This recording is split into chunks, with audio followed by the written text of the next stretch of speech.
Hello, welcome to my clinical room.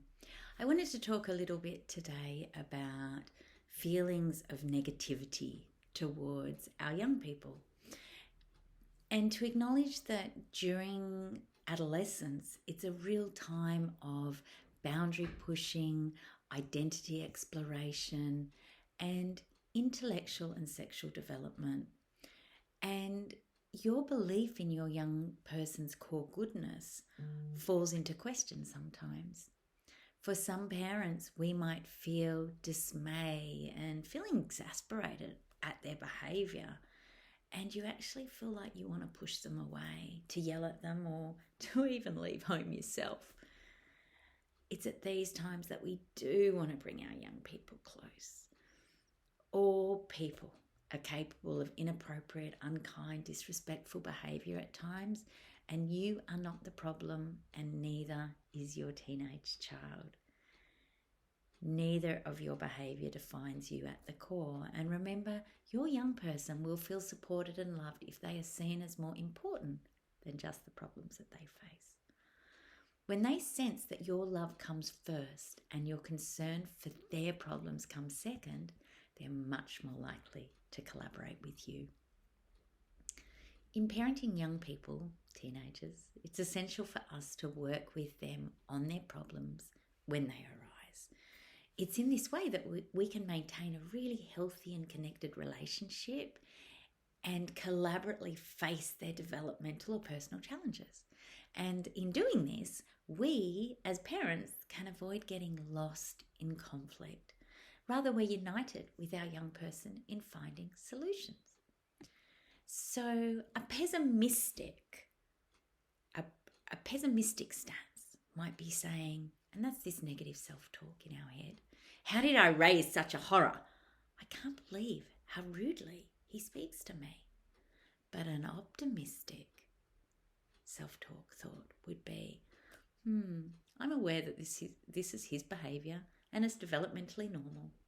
And I do have to remember to take a deep breath and respond to his behaviour calmly. Getting offended is pointless, and after all, he's still a child, and I want to help him to develop his emotional intelligence. Another pessimistic thought might be, she's so irresponsible and vague. This is such a problem. Whereas an optimistic thought might be, I need to find a way to help her to be more organised. If we're pessimistic, we might think, he's so unbelievably selfish. An optimistic thought would be, adolescents are selfish and egocentric by nature, but it's my job as his parent to assist him to be aware of others. I'll give you one more. Let's think about it. What about a pessimistic thought of, she only speaks to me when she wants something? I'm sure a lot of you can relate to that thought. The optimistic side, though, is we need to find a balance between independence and dependence. This is normal, as she relies on me to meet so many of her needs. When we feel pessimistic in our relationship with our young person, remember to take positive action to change your thoughts. And here's some ideas of some ways that you can do that. We want to practice, as parents, appreciation. Notice when they're funny and kind and clever, and savour who they are in these moments. Convey your enjoyment of the relationship you share and your pride in the gorgeous, unique person that they are. Tell your adolescent often how much you love having them in your life. Ignore the eye rolling. I get eye rolling all the time. And just offer your love. So it can be done by offering them affirming and loving statements such as, I love having you in my life. Or, no one makes me laugh the way you do. Hey, I know we've been through a rough patch today. Even when it's scratchy, I adore you. Young people love to hear these words. We want to use our soft eyes. We want to look at our young person with love and compassion and appreciation instead of irritation and judgment. And it's really easy to look judgmentally at young people.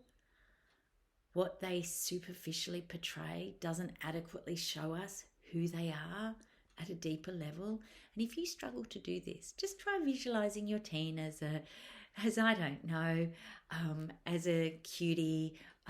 They're rough on the surface, but they're full of the most dazzling crystals on the inside. I don't know. Just imagine them differently. And if this doesn't work for you, perhaps it could be helpful to remind yourself that all the qualities you loved about your child as a baby and as a little kid are still there inside of them, just being transformed under the pressure of adolescence into the mature expression. Do check your comments. Think of your comments as a bank balance where criticism is withdrawals and positive comments are deposits. We can use self-awareness and discipline to avoid getting overdrawn with negative comments and to regularly top up our account with words of kindness, understanding, pride and love. Look at the sun, it's streaming in my clinical room at the moment. It's super bright. Behaviours you'd like your young person to behave. Think before acting and pay close attention to your own behaviour and communication, modelling the values that we're trying to teach as parents, such as honesty, integrity, kindness, healthy living. This is great in building self-control and self-awareness, and modelling these values helps with that. Do accept that there will be turbulent times and you're more able to face these situations with optimism and a sense of clarity. So for sure, it's going to be important to deal with problem behaviours when they come up, but this does need to be done with a constant climate of love. At those times that your young person is testing your love remains important to them above anything else. The core message needs to be that they're unconditionally loved and lovable, and it's just that their behaviour comes into question and is weighed up as acceptable or unacceptable. Thank you for following this YouTube channel, and I look forward to speaking to you again.